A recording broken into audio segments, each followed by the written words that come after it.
Hello friends, class 10th maths part 2 मध्ये Pythagoras theorem हा जो टॉपिक आहे त्याच्यामधला पायथागोरस थिरम त्याची प्रूफ आपण या व्हिडिओमध्ये पाहू.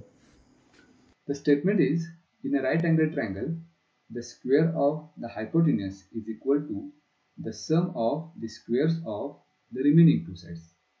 हे 7वी पासून आपण शिकतोय Pythagoras theorem. Hypotenuse square is equal to side 1 square plus side 2 square.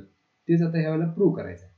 So triangle ABC is given, which is a right angled triangle where angle B is given to be 90 degree.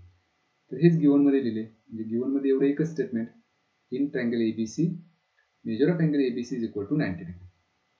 To prove, we have to prove that hypotenuse square, आणि इथे दिलेलं आहे square of the hypotenuse. So hypotenuse here is AC, so that's square, AC square is equal to sum of squares of remaining two sides. Remaining two sides कोणते आता AB आणि BC, तर त्यांच्या स्क्वेअरच्या सम इतकी ती हायपोटेन्यूसची स्क्वेअर असणार आहे. So that is equal to AB square plus BC square. तर हे आपल्याला प्रूव्ह करायचं. हे प्रूव्ह करण्यासाठी आपल्याला एक कन्स्ट्रक्शन इथे करायचे आहे.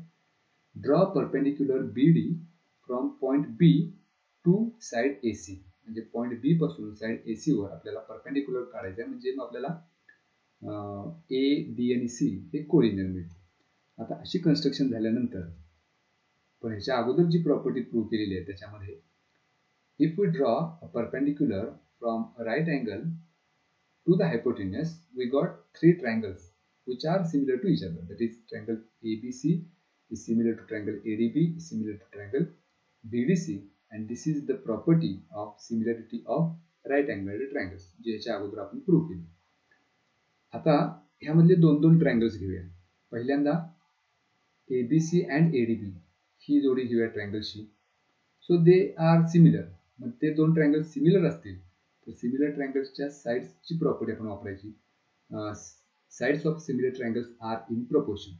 म्हणजेच AB divided by AD, AB ची करस्पॉन्डिंग साइड AD होईल, BC ची करस्पॉन्डिंग साइड DB होईल. So BC divided by DB is equal to AC divided by AB, and the reason is corresponding sides. आता ह्याच्यावरून ह्यातल्या फक्त आपल्याला जेवढ्या लागणार तेवढ्या दोन रेशो घेऊया. म्हणजे आपल्याला लागणार आहे AB divided by AD and AC divided by AB. तर त्याच फक्त दोन साइड्सचा रेशो आपण इथे घेऊया. मग इथं AB डिवायडेड बाय AD आणि AC डिवायडेड बाय ABच का घेतले, तर आपण ह्या टू प्रूव्ह मध्ये बघायचं की AB स्क्वेअर लागणार आहे.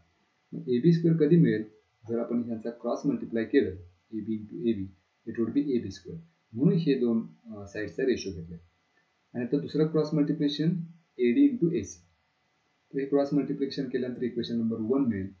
आता हे इक्वेशन 1 आपल्याला ह्या दोन ट्रायंगल्स वरून मिळालं. तर दुसरी एक ट्रायंगलची साइड घेऊया. ABC आणि BDC घ्यायचा आता.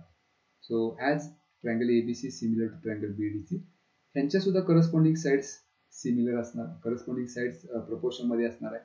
Reason is corresponding sides of similar triangles. आता ह्यामधलं सुद्धा BC जिथे जिथे आहे त्याच दोन साइड्स आपण घेऊया.